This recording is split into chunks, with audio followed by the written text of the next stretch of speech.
ভাইয়া বাজার থেকে নিয়ে চলে আসলো একসাথে অনেকগুলা তাল। আর এই তালগুলা যেহেতু কেটেই নিয়ে আসছে, তাই তালগুলা কাটার আর কোনো ঝামেলা নেই। এখন শুধু খাওয়ার অপেক্ষা। হ্যালো গাইজ, আসসালামু আলাইকুম। কেমন আছেন সবাই? আশা করছি সবাই খুব ভালো আছেন। আজ সন্ধ্যার সময় ভাইয়া বাজার থেকে এই তালগুলা নিয়ে আসছে। আর তালগুলা কাটা ছিল, তাই কাটার আর কোনো ঝামেলা ছিল না। তাল কাটা আমার কাছে একটা ঝামেলার বিষয় মনে হয়, কারণ তাল কাটতে গিয়ে অনেক সময় হাতও কেটে যায়। আম্মু এখানে প্যাকেট থেকে সব তালগুলাকে বের করে নিচ্ছে। আর তালের সাথে ভাইয়া এই বিস্কিটটা নিয়ে আসছিল।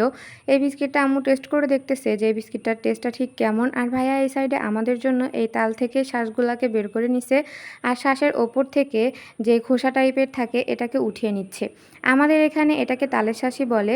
অন্য অন্য অনেক জায়গায় এটাকে অন্য নামেও ডাকা হয়, বাট আমরা তালের শ্বাসই বলি এটাকে। ভাইয়া এখানে তালগুলা থেকে এই তালের শ্বাসগুলাকে উঠিয়ে সবাইকে দিচ্ছে। আর সবাই এই তালগুলা বসে বসে খাচ্ছে। কি মজা, তাই না? আর তার পরের দিন সকালে দেখেন কি অবস্থা, এত পরিমাণে বাতাস হচ্ছে। আর আমাদের পেঁপে গাছটা এত পরিমাণেরই চিকুন যে পেঁপেটা যে কোনো সময় পড়ে যেতে পারতো। তাই এই পাকা পেঁপেটা ভাইয়া আগে থেকেই পেড়ে দিল। আর দেখেন কি সুন্দর লাগতেছে এই পাকা পেঁপেটাকে দেখতে। আমাদের বাড়ির যে কোনো ফল দেখতে আমার কাছে খুবই ভালো লাগে। আর এই সাইডে দেখেন ঠিক কি পরিমাণে বাতাস হচ্ছে। এই বাতাসটা দেখে মনে হচ্ছিল যেন ঝড় বা বৃষ্টি কিছু একটা খুব তাড়াতাড়ি চলে আসবে। দেখেন কেমন বাতাস হচ্ছে। দেখে যেন মনে হচ্ছে সব গাছপালাগুলোকে একেবারে উলটপালট করে দিচ্ছে। কিন্তু কিছুই হলো না।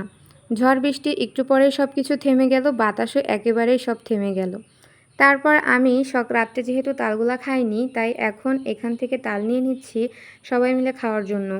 এখান থেকে আমি 2টা তাল নিয়ে নিচ্ছি, কারণ আমার এত ধৈর্য নেই যে একসাথে অনেকগুলা তাল সবার জন্য বেছে কুটে পরিষ্কার করে দিব। তারপর নিয়ে নিলাম এই ড্রাগনগুলো। আর এই ড্রাগনটা ছিল আমাদের গাছের ড্রাগন। কিছুদিন আগে যে ড্রাগনগুলো পেরেছিলাম সেখান থেকেই ড্রাগন ছিল। এই ড্রাগনটাও কাটবো একসাথে।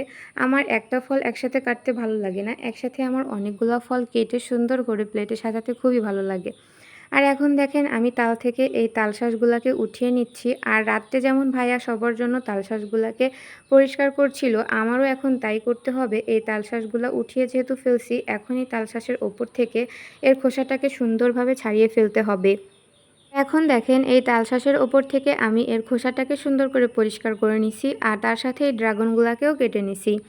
এখন দিয়ে দিলাম বাছাই থাকা কিছু কাঁঠাল। সব কিছু দিয়ে আমি এই প্লেটটা সাজিয়ে নিছি। কেমন লাগতেছে দেখতে এই প্লেটটা?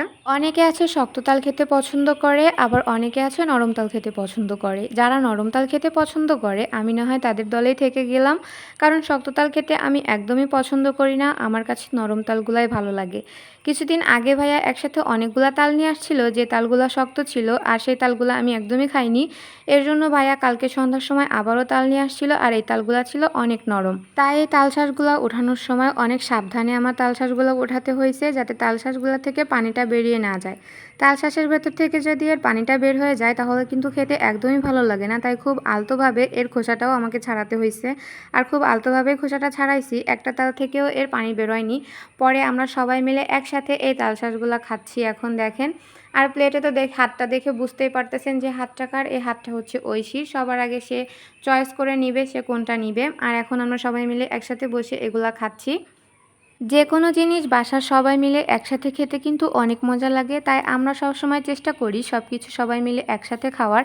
এতে আমাদেরও খুব ভালো লাগে। আশা করছি আমার আজকের এই ভিডিওটি আপনাদের কাছে ভালো লেগেছে। দেখা হবে নেক্সট কোনো ব্লগে। আল্লাহ হাফেজ।